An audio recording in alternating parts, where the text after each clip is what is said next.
Hai, halo apa kabar? Semoga parents di rumah sehat-sehat selalu. Jangan lupa untuk tetap menerapkan protokol kesehatan. Ya, di video kali ini saya akan share kepada parents bagaimana caranya untuk menangani anak yang temperamen alias mudah marah-marah. Jadi, simak videonya sampai habis. Hal awal yang harus parents lakukan adalah mencari penyebab apa yang menyebabkan anak marah-marah. Nah, faktor penyebab ini bermacam-macam. Contohnya saja, satu, bisa saja anak merasakan cemburu. Parents misalnya punya anak dua, kemudian secara tidak sengaja parents lebih memperhatikan adiknya atau kakaknya, sehingga salah satu anak parents mengalami cemburu.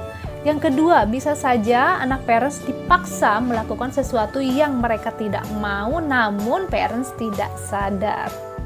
Selanjutnya apa? Selanjutnya bisa saja anak parents marah-marah karena parents mengingkari janji. Lalu bisa juga karena parents terlalu sibuk sehingga anak mencari perhatian dari parents. Mungkin saja parents terlalu sibuk bekerja di luar sana atau terlalu sibuk di depan laptop dan handphone. Jika parents sudah tahu jawabannya, maka akan lebih mudah untuk menyikapinya. Jika anak parents marah ketika dia menginginkan sesuatu, maka pintalah anak untuk memberitahu orang tua apa yang ia inginkan.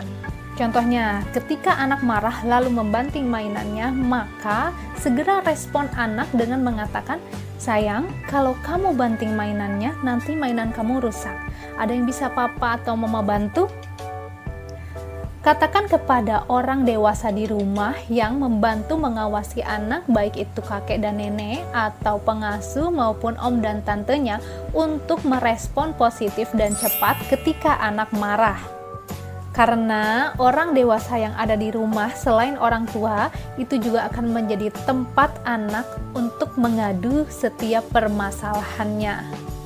Mintalah mereka untuk tidak mengeluarkan komentar yang negatif, apalagi yang bernada merendahkan atau meremehkan. Contohnya, masa gitu aja nangis, masa gitu aja nggak bisa. Tetapi tanggapilah dengan komentar-komentar yang positif. Contohnya begini, "Bagus, kamu sudah berusaha. Sekarang di mana kesulitannya? Boleh kakek bantu?"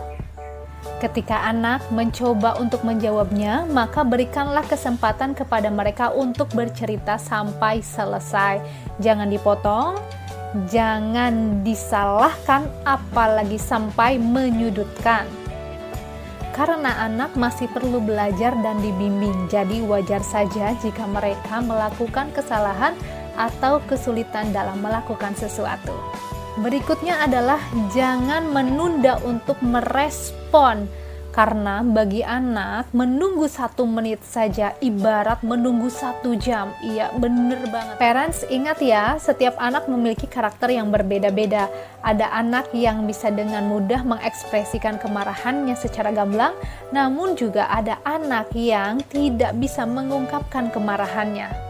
Jika Anda memiliki anak yang sulit untuk mengungkapkan kemarahannya, maka sebagai orang tua Anda dituntut untuk bisa membaca dan merasakan kemarahan anak melalui gerak-gerik atau bahasa tubuhnya.